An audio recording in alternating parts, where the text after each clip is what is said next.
नमस्ते साथियों। Education development and social change topic पर आयोजित 2 दिवसीय कॉन्फ्रेंस में बिहार के माननीय पूर्व मुख्यमंत्री सह वर्तमान केंद्रीय मंत्री श्री जीतन राम मांझी जी ने अपने को क्षेत्रीय व्यक्ति के रूप में परिचय दिए। अपने शोधार्थियों को ग्रामीण क्षेत्रों के शिक्षा, विकास और सामाजिक परिवर्तन पर ध्यान आकृष्ट कराया। चलिए मेरे साथ बोध गया डेवलपमेंट दिखा देते हैं। सूरज की रोशनी आती है उनके घर में, बरसात के दिनों में वर्षा नहीं रुकती है, उनके घर में आता है और दिन भर रात भर बैठ के काम करते हैं। सबको खाना मिले कम से कम, सबको पढ़ाई का मिले, सबको कपड़ा मिले, सबको स्वास्थ्य मिले। तो जब तक हम त्याग नहीं करेंगे, मनुष्य को मनुष्य नहीं समझेंगे, जात पात में बटे रहेंगे, तो ऐसा नहीं होगा। अम्बेडकर साहब की एक बात कह करके हम अपनी बात समाप्त करना चाहेंगे। मैं शिव प्रसाद और बोध रत्न बोध गया बिहार से मगध विश्वविद्यालय स्कॉलर हूँ। बिहार सोशियोलॉजिकल सोसाइटी के द्वारा education development and social change topic पर आयोजित 2 दिवसीय कॉन्फ्रेंस में बिहार के माननीय पूर्व मुख्यमंत्री सह वर्तमान केंद्रीय मंत्री श्री जीतन राम मांझी जी ने अपने को क्षेत्रीय व्यक्ति के रूप में परिचय दिए और इन्होंने मगध विश्वविद्यालय के राधा कृष्ण सभागार में आयोजित इस सेमिनार में शोधार्थियों को ग्रामीण क्षेत्रों के शिक्षा, विकास और सामाजिक परिवर्तन पर ध्यान आकृष्ट कराया। साथ ही ग्रामीण लोगों के दयनीय स्थितियों की ओर सभी का ध्यान माननीय मंत्री जी लेकर गए, जिसे आप लोग सुन सकते हैं।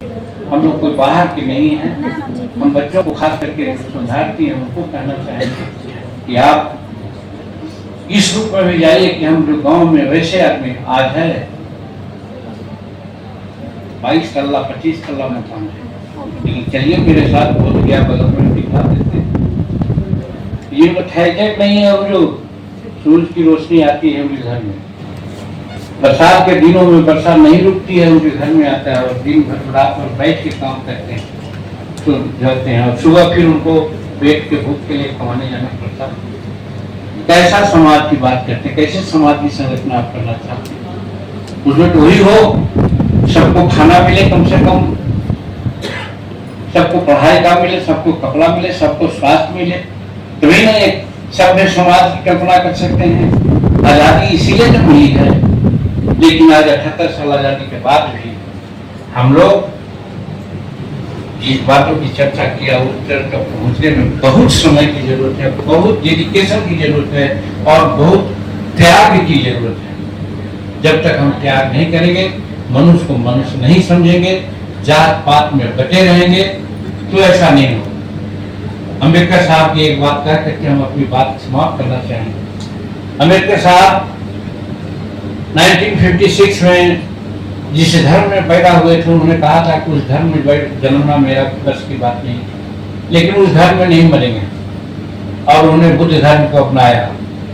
बुद्ध धर्म से प्रभावित थे। बुद्धम शरणं गच्छामि, सम्मम शरणं गच्छामि, धम्मम शरणं गच्छामि, और इसीलिए उन्होंने बुद्ध धर्म को अपनाया। संदेश दिया कि कास्टलेस सोसाइटी का निर्माण करो।